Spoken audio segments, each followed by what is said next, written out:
My dear viewers, welcome to Physics Bouquet. Today's video is based on numerical problems which deals with quantization of charge, Coulomb's law, dielectric constant, these three topics. First, we will solve one or two problems from quantization of charge, some problems from Coulomb's law, and some from dielectric constant. So, from quantization of charge, पहला question है, एक polythene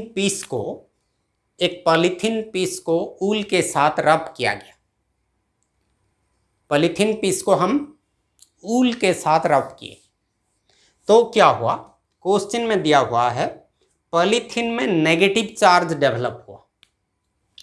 किसके साथ किसको रब किए? Polythene के साथ ऊल, ये दोनों को रब किए तो ये नेगेटिव चार्ज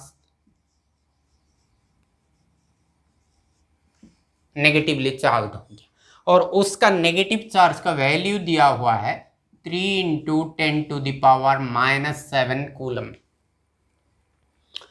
हमारा क्वेश्चन है how many electrons have transferred from wool. Polythene negative charge हुआ तो मतलब क्या हुआ? ये इलेक्ट्रॉन गेन किया और ऊल ने इलेक्ट्रॉन दिया। तो क्वेश्चन में पूछा है ऊल ने कितने इलेक्ट्रॉन पॉलीथीन को दिया। ये भी क्वेश्चन हो सकता है कि पॉलीथीन ने ऊल से कितने इलेक्ट्रॉन गेन किया।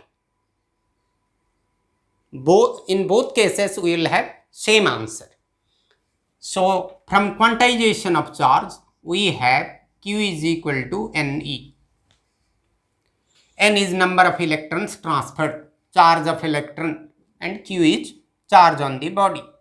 So here charge on the body is given. This implies N is equal to Q by E. Q is given 3 × 10⁻⁻7. Since it is a negative charge, we can put a negative sign, and electron, it is also negative. So minus 1.6 × 10⁻⁻19 coulomb. This is coulomb, this is coulomb. No, minus divided by minus plus हो जाएगा, फिर 10⁻⁻7, 10⁻⁻19, 10⁻+19 हो जाएगा ये ऊपर जाने से। सो 19 - 7, 10⁻12, so 10⁻12, then 3/1.6, 3/1.6, 1.6 make it 16/10, 16/10 हो जाएगा तो ये 30 हो जाएगा। सो 30/16, थोड़ा रिड्यूस कर लेते हैं, हमको डिवीजन के लिए अच्छा होगा। सो 2 8 jar 16, 2 15 jar 8, 15 divided by 8, 8 1 jar 8, 15 - 8 7, 70, 8 8 jar 64. सो 70 - 64 6, 60, 60 मतलब 8 6 8 7 8 7 56 40. So 1.875 × 10⁻12 number of electrons. So this number of electrons will be transferred from wool to the polythene. Then second question इसमें है कि how much mass is transferred. हम जब theory part discuss कर रहे थे तो जब भी इलेक्ट्रॉन ट्रांसफर होता है कुछ मास ट्रांसफर हो जाता है। इलेक्ट्रॉन का कुछ मास है, जो जितना भी मास है, इलेक्ट्रॉन का मास बहुत नेग्लिजिबल है, फिर भी इलेक्ट्रॉन जा रहा है मतलब कुछ मास जा रहा है, मतलब mass is added to polythene and mass is going from wool. So question is how much mass is transferred. तो हमको इलेक्ट्रॉन का मास जानना होगा। कितने इलेक्ट्रॉन ट्रांसफर हुए? 1.875 × 10⁻12 इलेक्ट्रॉन्स। तो एक इलेक्ट्रॉन का मास हमको पता चल जाएगा। तो एक इलेक्ट्रॉन का मास हमको मालूम है तो इतने सारे इलेक्ट्रॉन का मास कितना होगा, तो उतना मास ट्रांसफर वूल से पॉलीथीन को हो जाएगा। एक इलेक्ट्रॉन का मास है mass of one electron, Me, mass of electron. This we have to remember 9.1 into 10⁻31 kg, ये हमको याद रखना है। और एक इलेक्ट्रॉन का मास इतना है, तो इतने इलेक्ट्रॉन का mass total mass transferred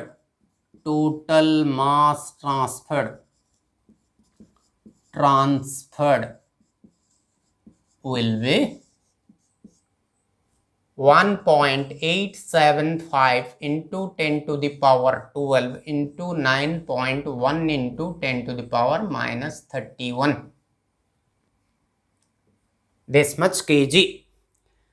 After multiplying, we will get 10 to the power 12, 10 to the power minus 31, it will be 10 to the power minus 19, 1.875 into 9.1 करेंगे तो हमको मिलेगा 1.706 into 10 to the power minus 19 kg.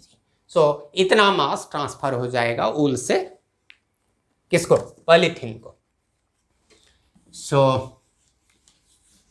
this problem is based on what? Quantization of charge. और एक question लेते हैं quantization of charge से।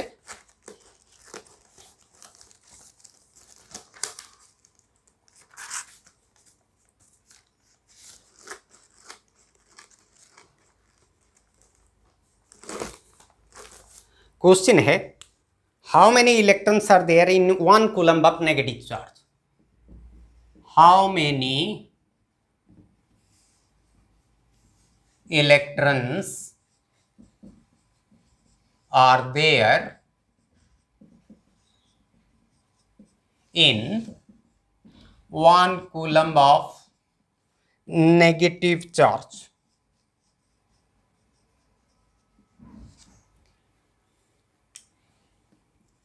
ये भी सिमिलर प्रॉब्लम है। एक कूलम नेगेटिव चार्ज में मतलब -1 कूलम, कितने इलेक्ट्रॉन्स का चार्ज मिलने से हमको -1 कूलम मिलेगा। तो हमारा यहाँ भी Q इज -1 कूलम, तो कितने इलेक्ट्रॉन्स हमको चाहिए, again Q by E, so -1 divided by -1.6 into 10 to the power -19, it will be obtained। if it will go up minus divided minus plus, so 10 to the power 19, 1 by 1.6 मतलब 10 by 16। यहाँ से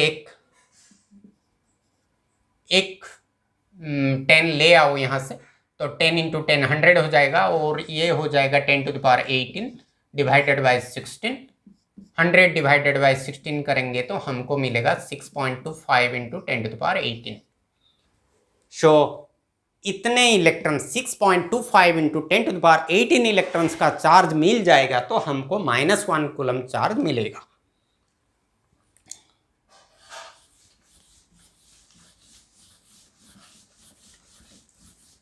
तीसरा problem, ये भी quantization of charge का ऊपर base है। Can a body have a charge of 0.8 into 10 to the power -19 coulomb. एक बॉडी का चार्ज इतना हो सकता है कि नहीं। हम जब क्वांटाइजेशन ऑफ चार्ज पढ़े थे वहां एक डिस्कशन किए थे, charge is discrete, charge on a body is discrete, it has discrete values, it is an integral multiple of charge of electrons। integral multiple मतलब multiple of integers। so one thing I also had said, charge transfer cannot be a fraction, number of electrons transferred cannot be a fraction। so here we will calculate the number of electrons। if it comes out to be an integer, then it is possible। If it comes out to be a fraction, then it is not possible. So what we will do?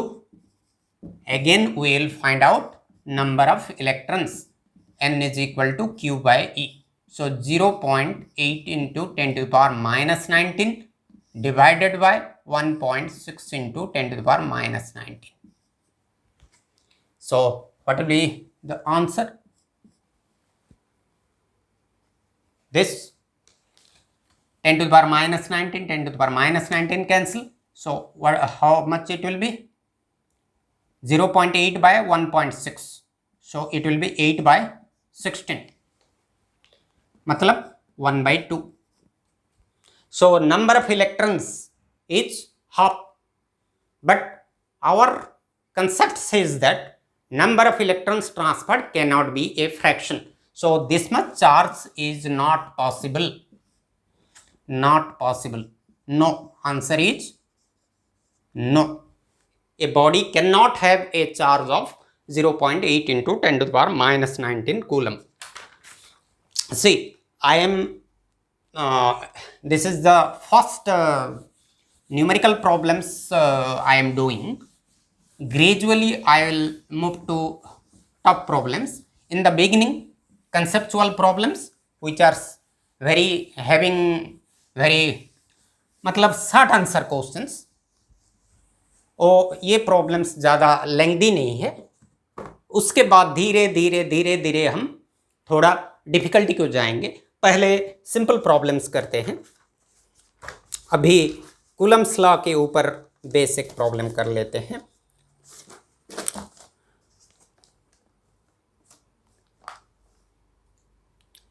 Question दिया हुआ है, ये question number 4 है. What is the Coulomb's force? Coulomb's force कितना है? What is the Coulomb's force? Coulomb's force का value मांगा है. Between two small charge spheres, दो स्पीयर्स हैं, सपोज ए एंड बी. इसका चार्ज है 2 into 10 to the power minus 7 coulomb, and इसका चार्ज है 3 into 10 to the power minus 7 coulomb, और दोनों के बीच में डिस्टेंस दिया हुआ है 30 cm. ये मतलब स्ट्रेट क्वेश्चन है. You have to use directly the formula for Coulomb's law, scalar form. F मांगा है, Q1 दिया हुआ है, Q2 दिया हुआ है, R दिया हुआ है. Only thing, this is in SI but this is in CGS. So you have to make it, you have to express this 30 cm in what unit? SI unit. 30 by 100 मतलब ये 0.3 metre होगा. तो we'll calculate it as F is equal to 1 by 4 pi epsilon naught Q1 Q2 by R square. 1 by 4 pi epsilon naught का value है 9 into 10 to the power 9, and Q1 Q2 का value 2 into 10 to the power minus 7, 3 into 10 to the power minus 7. So 2 into 3, 6. 10 to the power minus 7 into 10 to the power minus 7, 10 to the power minus 14. R square 0.3 का square मतलब 0.09. 0.3 का square 0.09. So it will be 9 by 100. 100 will go up. So 9 cancel. 100 will go up. 10 to the power 9. 10 to the power minus 14. So 10 to the power minus 5. And the 100 which has gone to the numerator, that 100. So 11 minus 14 minus 3. So 6 into 10 to the power minus 3 Newton. This much force will be the value of Coulomb's force.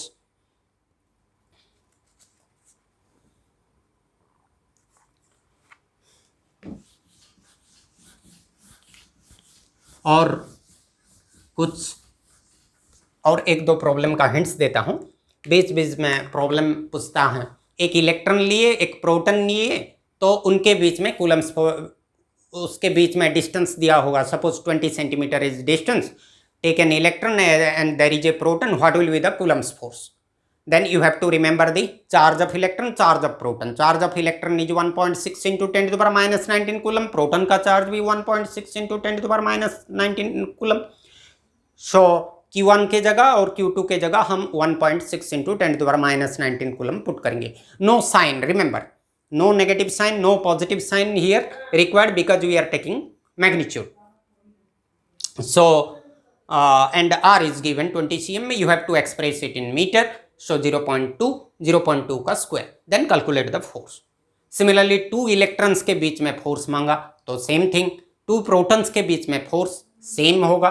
तो एक electron एक proton, एक proton एक proton और एक electron और एक proton, ये इनके बीच में कूलम्ब्स फोर्स सेम होगा. Only difference is in some cases there will be repulsion, in some cases there will be attraction. If electron and proton are there, there will be Coulomb's force of attraction. If proton there, Coulomb's force of repulsion. Electron there, Coulomb's force of repulsion.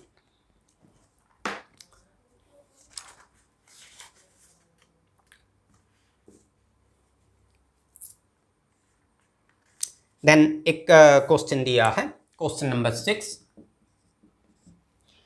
2 point charges each of 1 coulomb separated by 1 meter. ये 1 coulomb है, इसका charge भी 1 coulomb है. They are separated by a distance of 1 meter. They are separated by a distance of 1 meter and experience a force of 9 into 10 to the power 9 Newton. 9 into 10 to the power 9 Newton, दोनों के बीच में force है 9 into 10 to the power 9 newton. How much force is experienced by them if they are immersed in water. हम जब water में immerse कर देंगे ये दोनों चार्ज को तो फोर्स कितना होगा. मतलब यहाँ एक मीडियम आ गया, तो मीडियम आ गया तो फोर्स कितना होगा. हमको एयर या वैक्यूम कुछ नहीं दिया हुआ है मीडियम के बारे में, तो हम इसको एयर या वैक्यूम ले लेंगे. तो वो वैक्यूम और एयर में फोर्स दिया हुआ है 9 into 10 to the power 9 Newton. तो वाटर में कितना होगा. हमको मीडियम दिया है वाटर. हमको फॉर्मूला मालूम है, क्या है, F0 by Fm is equal to epsilon r. ये फोर्स इन वैक्यूम, ये फोर्स इन मीडियम, ये रिलेटिव परमिटिविटी. हमको वाटर का रिलेटिव परमिटिविटी या डाइलेक्ट्रिक कांस्टेंट याद रखना होगा. तो रिलेटिव परमिटिविटी वाटर का है, फॉर वाटर इट इज 80. तो हम ये रिलेटिव परमिटिविटी ऑफ वाटर 80 यहाँ पुट कर देंगे. Fm is equal to F0 by Fm epsilon r हो गया. तो Fm is equal to F0 by epsilon r. So F0 by epsilon r 9 into 10 to the power 9. F0 is given and this is 80. So 1 0 will be cancelled. So 9 by 8, 9 by 8 into 10 to the power 8. 9 by 8 into 10 to the power 8. So we'll get 8 1 jar 1, 8, 10, 10 मतलब again 1. So 20, 8 to 1.125 into 10 to the power 8. तो पहले force था air और vacuum में 9 into 10 to the power 9. जब medium में डाल दिए क्या हो गया, रिड्यूस हो गया. तो हम यहाँ से एक कंसेप्ट निकाल सकते हैं कि 2 चार्जेस जब एयर में थे, कोई मीडियम में डाल दिए, तो उनके बीच में इलेक्ट्रोस्टैटिक फोर्स और कूलम्ब्स फोर्स रिड्यूस हो जाता है. क्या हो जाता है, डिक्रीज हो जाता है, कम हो जाता है. अभी एक कंसेप्चुअल क्वेश्चन लेते हैं. क्वेश्चन नंबर लगता है 6 या 7. हम 4 चार्जेस लेते हैं, एक स्क्वायर के कर्नर्स में है. स्क्वायर का ईच साइड 20 cm दिया हुआ है और ईच एक charge 3 microcoulomb. This is microcoulomb and this one 3 microcoulomb. This one -4 microcoulomb. This is again -4 microcoulomb. और इसके सेंटर में 1 नैनोकूलम का एक चार्ज है. तो क्वेश्चन पूछा है find the force on this charge, find the force on 1 nanocoulomb charge, ये क्वेश्चन है। तो चारों चार्जेस एक स्क्वायर के कर्नर्स में है और एक चार्ज उसका सेंटर में है। ये सब माइक्रोकूलम में है, ये नैनोकूलम में है। 1 microcoulomb is 10⁻⁻6 coulomb, 1 nanocoulomb is 10⁻⁹ coulomb. हमको पूछा है इसके ऊपर ये चारों मिलके कितना फोर्स अप्लाई करेंगे, मतलब force on this charge is how much. तो इस टाइप का प्रॉब्लम होता है तो पहले देखो ये 3 है, ये 3 है, ये -4, ये -4। ये जो 1 नैनोकूलम का चार्ज है ये पॉजिटिव चार्ज है। तो पहले ये दोनों के बीच में फोर्स देखो, ये पॉजिटिव है, ये पॉजिटिव है, तो ये इसको क्या करेगा, रिपेल करेगा। किस डायरेक्शन में, ये डायरेक्शन में रिपेल करेगा। कौन, चार्ज ए +1 नैनोकूलम को इस तरफ रिपेल करेगा। फिर ये भी +3 माइक्रोकूलम है, तो ये क्या करेगा, इसको इस तरफ रिपेल करेगा। ये 3 है, ये 1 नैनोकूलम है, ये दोनों के बीच में फोर्स जितना होगा ये और ये के बीच में उतना ही होगा, क्योंकि 3 1, ये भी 3 1, ये इस तरफ रिपेल करेगा, ये इस तरफ रिपेल करेगा। तो क्या होगा, दोनों फोर्स कैंसल हो जाएगा। सपोज एक रस्सी को इस तरफ से हम 2 न्यूटन फोर्स में खींचते हैं, उस तरफ से 2 न्यूटन फोर्स में खींचते हैं, तो नेट फोर्स 0 हो जाएगा। तो यहाँ नेट फोर्स ये दोनों के वजह से 0 हो गया, कैंसल हो गया। फिर अभी देखो इसके और इसके बीच में ये पॉजिटिव चार्ज है, ये नेगेटिव चार्ज है, तो ये क्या करेगा, ये -4 माइक्रोकूलम इसको अट्रैक्ट करेगा, उसकी तरफ खींचेगा। सिमिलरली ये क्या करेगा, ये इसकी तरफ खींचेगा, तो ये जितने फोर्स में खींचेगा ये भी उतना फोर्स में खींचेगा, क्योंकि ये भी -4, ये भी -4। तो ये फोर्स और ये फोर्स भी, ये फोर्स बी, ये फोर्स ए, ये फोर्स ड्यू टू सी, ये force due to D. F A F C cancel हो जाएगा, F B F D cancel हो जाएगा, तो नेट फोर्स क्या होगा, 0। So net force on this is 0। This is asked as 1 mark or 2 mark questions because no calculation is needed here. If ये charges different values होंगे तो हमको calculate करना पड़ेगा। ये नेक्स्ट वीडियो में हम डिस्कस करेंगे। आज के लिए इतना ही। नहीं, और एक छोटा सा प्रॉब्लम लेता हूं, बिल्कुल छोटा सा, जस्ट 1 मिनट में हो जाएगा। डाइलेक्ट्रिक कांस्टेंट और एक प्रॉब्लम है, क्वेश्चन दिया हुआ है dielectric constant of a medium is unity. Dielectric constant is given unity, और हमको पूछा है what will B it's permittivity. Permittivity क्या होगा,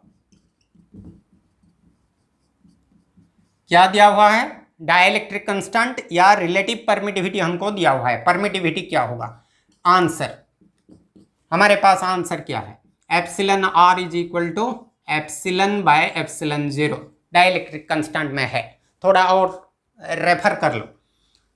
तो क्या हुआ, हमको ये दिया हुआ है, इसे हम याद रखना पड़ेगा। 8.85 इंटू 10⁻⁻12, तो ऑटोमेटिक हम एप्सिलन मिल जाएगा हमको। Epsilon 0 into epsilon R, epsilon 0 is 8.85 into 10⁻⁻12 और एप्सिलन आर का वैल्यू दिया हुआ है 1। सो 8.85 इंटू 10⁻⁻12 इसका यूनिट है coulomb square by newton into metre square. So आज का वीडियो इतना ही, अभी इसको क्लोज करते हैं, नेक्स्ट वीडियो में मिलेंगे। Good bye.